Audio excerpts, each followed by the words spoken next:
You are welcome in the biochemistry class organized by Geology topic, Geology classes of Society of Career Technology and Jan Vikas Mahasabha.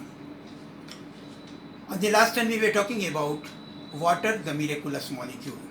Today we will talk about carbohydrates. By the name itself it indicates that carbohydrates are hydrates of carbon. They are molecules of carbon, hydrogen and oxygen, and they are multiple of CH2N. The ratio between hydrogen and oxygen is the same as it is in the water.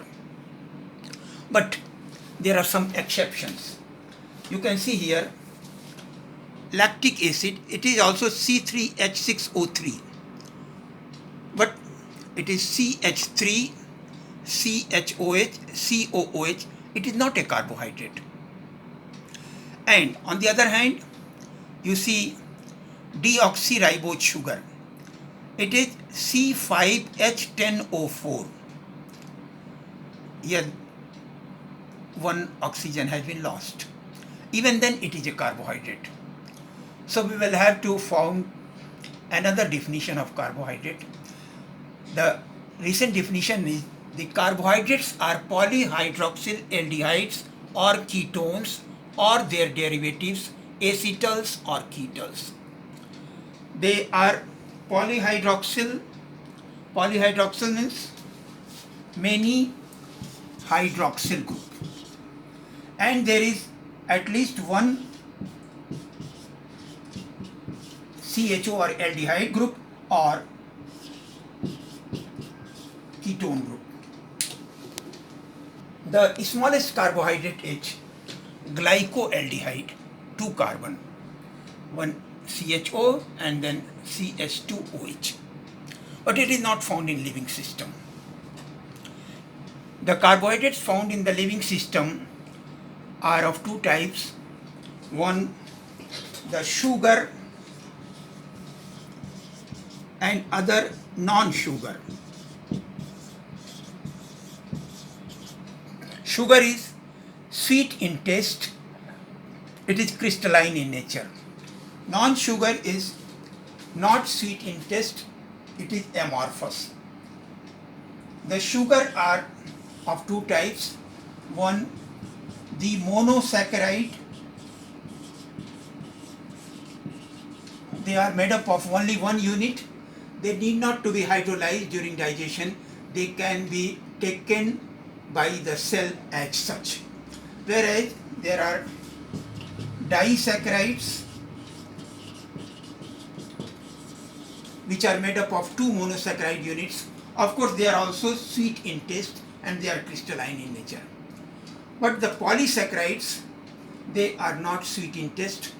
For example, starch, glycogen, cellulose found in rice and wheat, flour, etc. As such, they are not sweet in taste and they are powder like crystal, amorphous. Now let us talk about the monosaccharides. They may be made up of 3, 4, 5, 6 or 7 carbon. The smallest are 3 carbon carbohydrates, monosaccharides. They may be having a ketone group, they are called ketose, or they may be having an aldehyde group called aldose. So it is dihydroxyl, 2 hydroxyl group and 1 ketone group. It is dihydroxyketone or acetone. Then glyceraldehyde. It is an aldehyde having CHO. It has 2 isomers, and it is interesting to note that in all cases from the functional group the numbering of all other atoms are counted, but here from this secondary alcoholic group adjacent to this one with this carbon, if hydrogen is present on this side, it is called D form. If the hydrogen is present in this side, it is called L form. So it is D-glyceraldehyde, it is L-glyceraldehyde.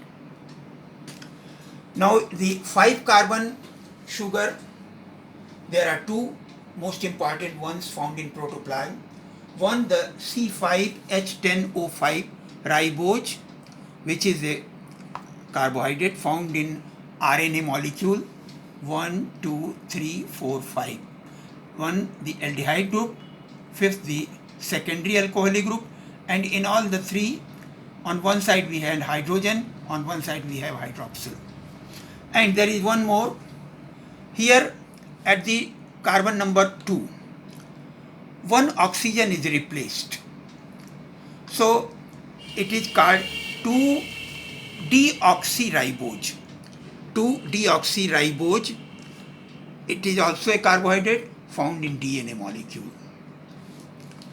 Then the 6 carbon compounds, we have one ketose or fructose, which is found in most of the fruits, apple, banana, etc. Here there is a ketone group, and in here also in the first and sixth secondary alcoholic group is there, 2 hydrogen atoms and 1 hydroxyl. And in all other, then on one side we have hydrogen, on the other side OH. So it is fructose. Regarding glucose, galactose and mannose.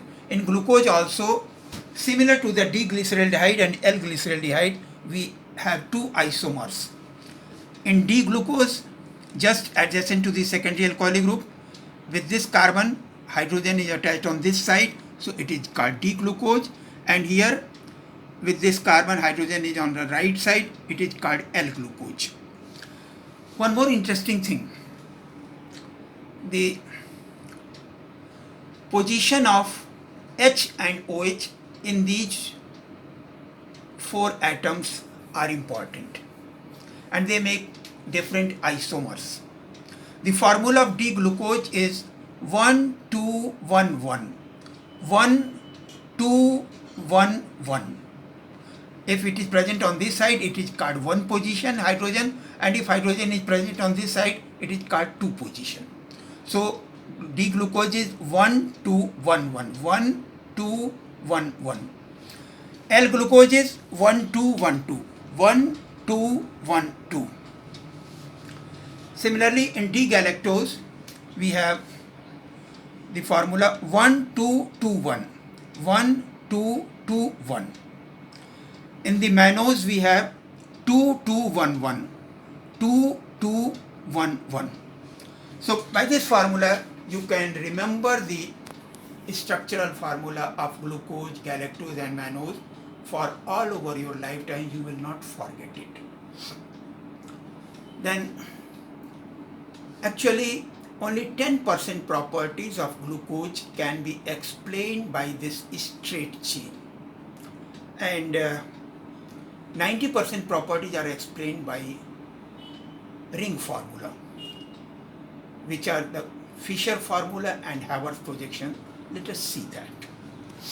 You know, the bond angle of all the valency bond of carbon is 109 degree 28 minute.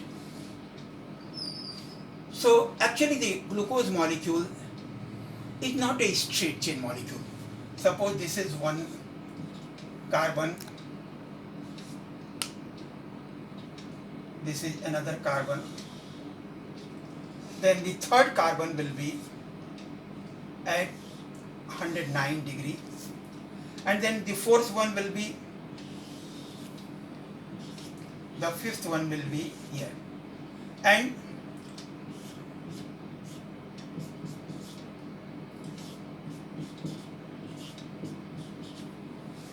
you can see here that hydrogen of attached with the carbon number 4 or carbon number 5,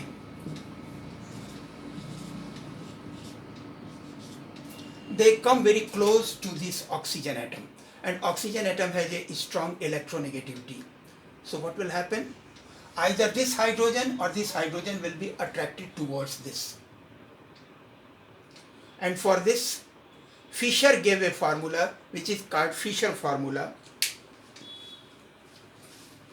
Hydrogen of OH of the fourth carbon or hydrogen of the OH of the fifth carbon come very close to this oxygen. So what happens?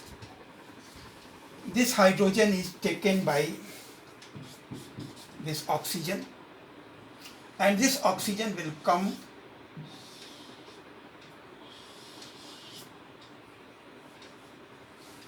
either with fourth one, or it can also bind with the fifth one. If it binds with the fourth one, it is called Furanoge form, and if it binds with the OH of the fifth carbon, it is called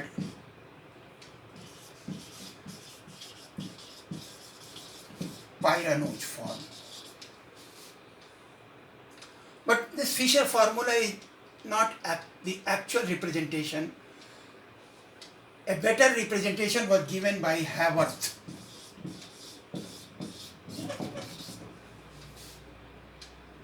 And the Haworth projection is important for understanding the bonding between two monosaccharides for the formation of disaccharide or polysaccharide. So that we will discuss on the next one. Thank you very much.